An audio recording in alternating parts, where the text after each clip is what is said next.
Una vez vistas las medidas de tendencia central, pasamos al resto de medidas de posición, que son los cuantiles, y cuyo objetivo es proporcionar valores que dividen la muestra en partes iguales.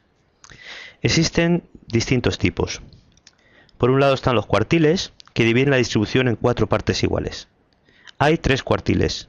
El cuartil primero, que es hasta donde estaría acumulado el 25% de la muestra, el cuartil segundo, que tendríamos acumulado el 50%, y el cuartil tercero, hasta donde habría acumulado el 75% de los individuos de la muestra.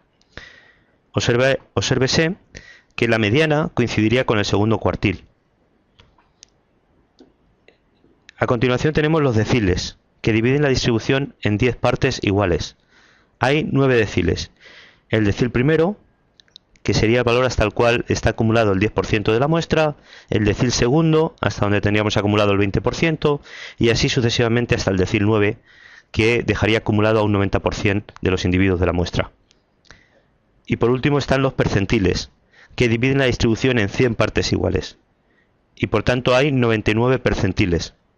El percentil primero sería el valor que deja acumulado un 1% de los individuos de la muestra, el percentil segundo dejaría acumulado un 2%, y así hasta el percentil 99, que dejaría acumulado el 99% de los individuos de la muestra. Obsérvese la correspondencia clara que hay entre algunos percentiles, o deciles o cuartiles. Por ejemplo, el primer cuartil correspondería con el percentil 25, y el tercer cuartil se correspondería con el percentil 75. Otro ejemplo, el percentil 30 sería el mismo que el decil 3, o el percentil 60 sería lo mismo que el decil 6.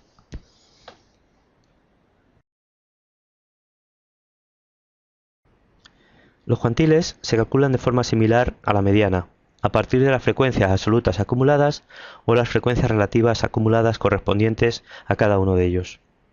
En el ejemplo del número de hijos, donde se tenían las frecuencias relativas acumuladas que aparecen en esta tabla, para calcular el primer cuartil se parte de su frecuencia relativa acumulada, que es 0,25, ya que hasta el primer cuartil se tienen acumulados el 25% de los individuos. Y se busca en la tabla el primer valor cuya frecuencia relativa acumulada sea igual o superior a 0,25, que en este caso se corresponde con el 1. Cuya frecuencia relativa acumulada es 0,32. No podríamos coger el 0 puesto que su frecuencia relativa acumulada es 0,08, que queda por debajo de 0,25. Así pues, el primer cuartil sería un hijo.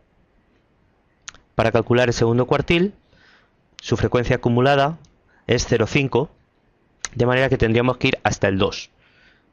Por tanto, el segundo cuartil son 2 hijos. Y para calcular el tercer cuartil, que tiene frecuencia relativa acumulada 0,75, también tendríamos que llegar hasta el 2. Así que el tercer cuartil también coincide con el segundo y es 2 hijos.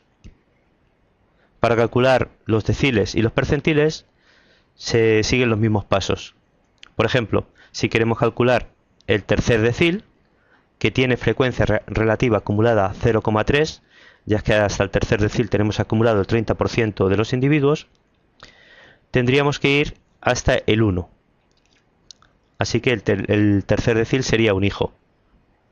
Y si queremos calcular, por ejemplo, el percentil 92, que tiene frecuencia relativa acumulada 0,92, ya que hasta el percentil 92 tendremos acumulado el 92% de los individuos, mirando de nuevo en la columna de frecuencias relativas acumuladas, tendríamos que llegar hasta el 3. Así que el percentil 92 serían 3 hijos.